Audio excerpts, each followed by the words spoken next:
कहते हैं कि इंतजार के लम्हे काटना मुश्किल होता है, लेकिन अगर ये इंसाफ के लिए हो तो और भी दर्दनाक हो जाता है।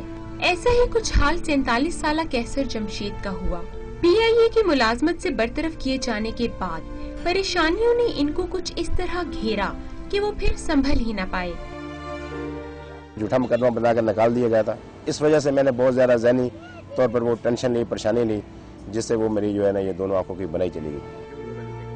डॉक्टर्स का कहना है कि अगर इनको 20,000 की अद्वियात मिल जाएं, तो इनकी बिनाई वापस आ सकती है, लेकिन आमदनी कहाँ?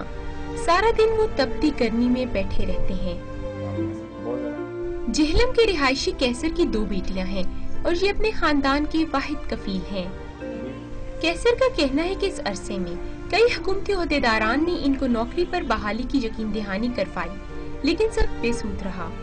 2 साल से प्रेस क्लब के बाहर बैठे कैसर की तकलीफ देखकर इस बात का एहसास होता है कि पाकिस्तान जैसे मुल्क में आम लोगों को इंसाफ के हसूल के लिए किस कदर मुश्किलात दरपेश हैं।